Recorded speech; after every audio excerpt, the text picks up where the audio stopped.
Mayang aga! Gadali-dali ko, hay may interview ko daan subong. Wait ko pakita pag ready ko magina. Tulog pa gani yung isa ang agot ko. Aray kabutan ko, way ko ga makeup nga daan. Tapos mainit man subong, tamad ko mag-dry buhok ko. So, simple lang karon magkadto interview. Good luck na lang sa mo karon. Hay! Ariyo gay dali-dali na ako nga magkanto sa halte, ay sa tram halte, kumbaga sa sakyan ko kay hindi ko danay maghatod sa mga bata ko sa school. Kay malate na ko, 1 ka oras nga daan ang biyahe pakadto dito sa interview, job interview ko. Yeah. So, amo na ni nga man ga wonder ka mo nga man ga magpa-job interview ako kay tungod. Kaya ang present job ko subong is, di ba hambal ko sa inyo last time is, kung gusto nyo nga mag-stop sa job nyo na present, sa present job nyo, mag-hunting ka mo sa iban. Yan, nag-hunting na ako, may pang ano ko na nga job, pang 3 ko na nga apply na rin. Ang 2 na baton ako, galing, ginanuhan ko siya, gin-reject ko kay hamba ko nga sa inyo as a nanay kinahanglan tayo nga kay ako nga dan hands-on sa mga bata, kinahanglan tayo nga mami gapili ko yung nga daan sang oras kag adlaw ko kay para hindi ako mabudlayan. Kay last time nag-try ako sina nga nag full time,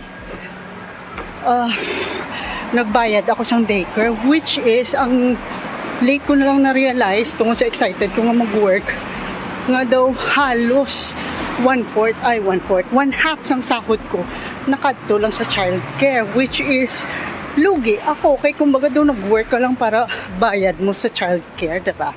Susubong ginatry ko nga ang akon nga ng time suit sa sa pag-pick up, at least pag-pick up o paghatod sa akon bata nga pwede mabuligan ako sang bana ko balahaw, alternate kami para wala na ko bayadan sa childcare. Okay, ari na akon nga try. Bye! Last git na miss ko pang akon tram. Pero sige lang ari ho, sa piyak na iya.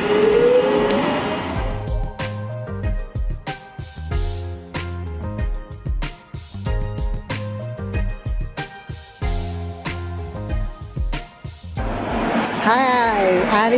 Ari na ako sa akong interview. Hindi pwede nga daan mag-video, ha? Kaya ma-doorbell ko daan na, ha?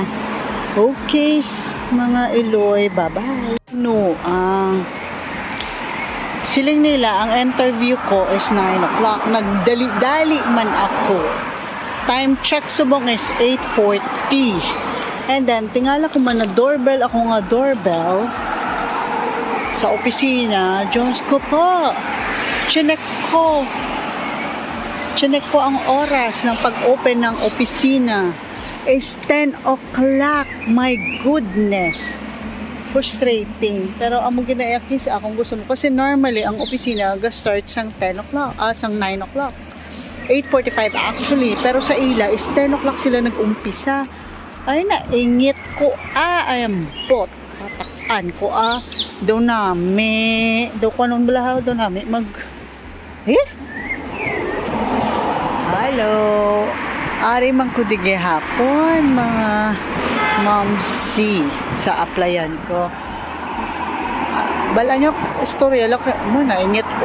5 minutes na lang to 9 o'clock in the morning. Supposedly pag amo ni nga schedule kay nagpa-interview man ako sa ibang work, 30 minutes papasudlon ka, tapos 30 minutes entertainin ka.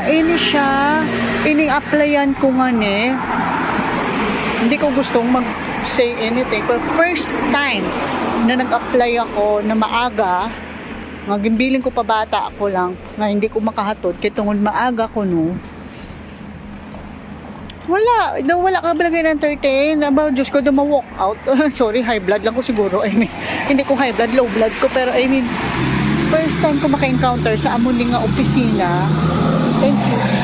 First time ko maka-encounter sa amuning nga opisina nga may makadto, nag-schedule sila nga mag-interview sa imo sang 9 o'clock. Tapos 3 minutes na lang, 3 minutes to 9 o'clock. Wala ka ginbuksan. Diba? Parang unusual, parang unprofessional. This is, kung wala lang ko gaano, walk out na kuya ga, kaya wala kuya tiyaga sang amon ni, kaya kung baga sa akon nga dati, iniyagin, try ko malang mga interview, di ba kaya seryoso? Kaya iba man niya ang target ko, galing kayo na namian lang ko bilang may interview sa akin for job, job interview na namian lang kuya mag-try. Kung mabaton ko, kung hindi, galing ko amon ni first ikis na ni siya, ako amon ni unprofessional.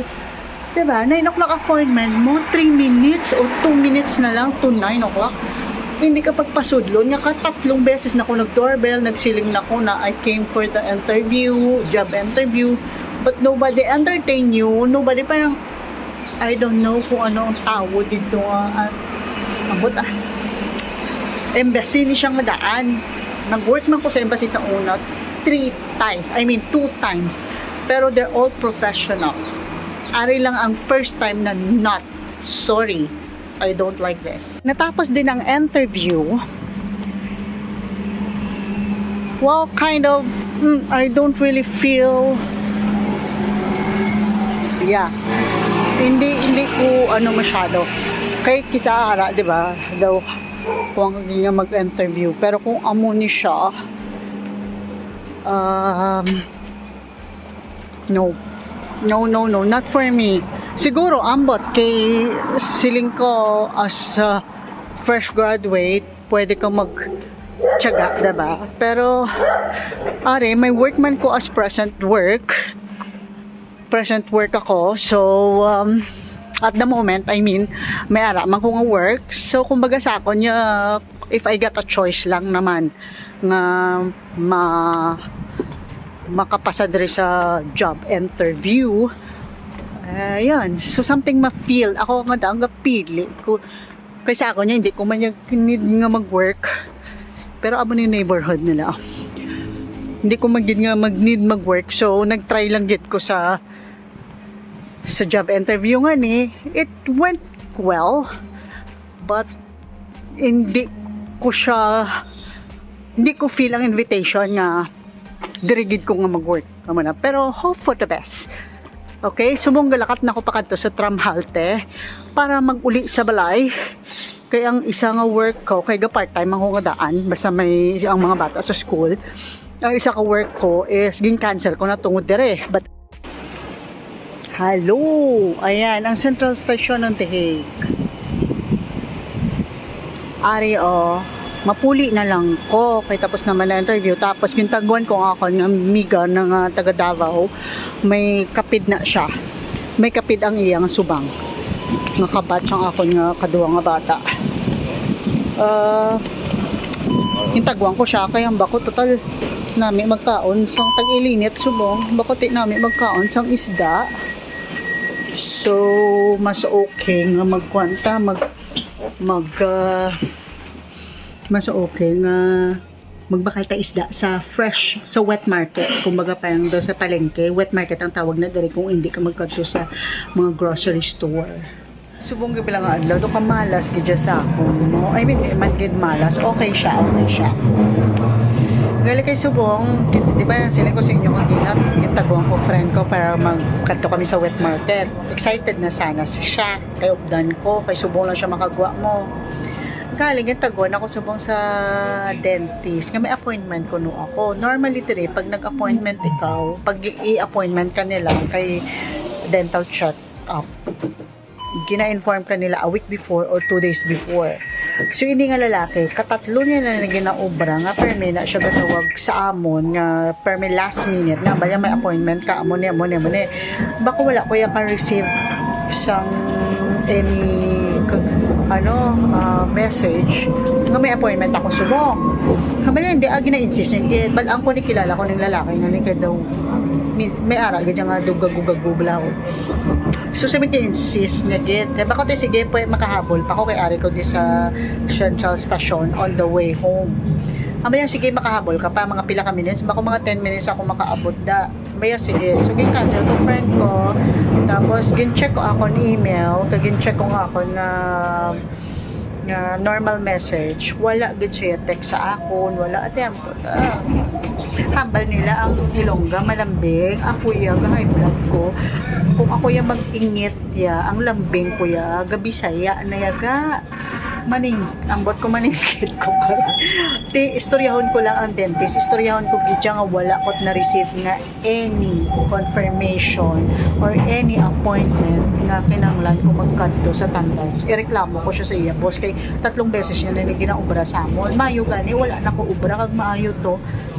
Maaga na tapos ako interview. Galing kay naluoy lang ako sa miga. Kung kay gusto sang miga. Okay, karon alas 12 kinanglan naman pick up mo ng mga bata naman, hindi naman ma-pick up kung late na kami magkadto sa wet market. So, anyways, good luck at we'll see kung anong matabo karon sa atin. Hari, nagilakat na ako pakadto sa sa dentist namon. So, gin-double check ko akong email, gin-double check ko ang akong messenger, ang akong WhatsApp, or a normal message from the phone. Wala gajaya. So, yeah. Istoryahan ko na lang ang dentist. Ara damon dentist. Silapit na lang sa balay ko kay ang balay ko ato dito, ha. Yeah, okay.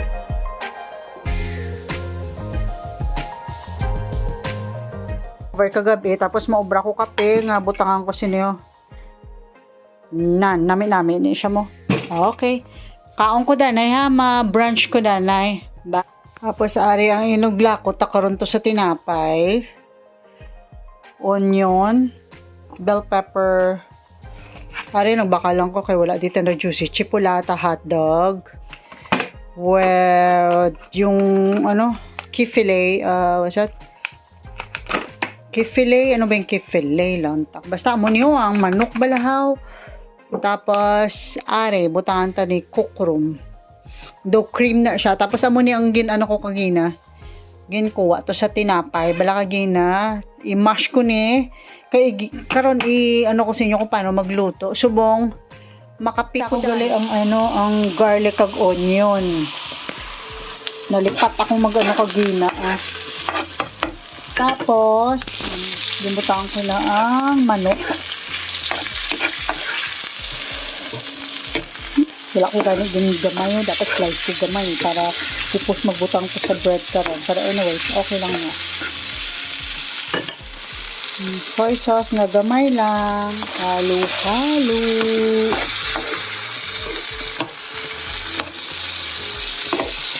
Wala ton ka lang nga magluto-luto ng manok. Tapos butang ka ang bell pepper. Ay, hotdog. Yan, yung hotdog. Tapos ito, bell pepper. So, konting gamay lang nga luto. Tapos pag tingin mo nga okay na ang texture sa imo, ibutang sa didayan mo. Ini karon. Ni siya. The all-purpose cream ni siya.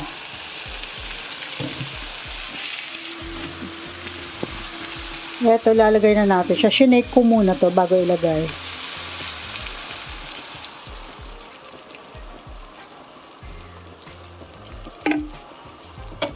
Tapos, haluin natin. At lutuin natin hanggang lumapot yung cream. Creamy ito mamaya.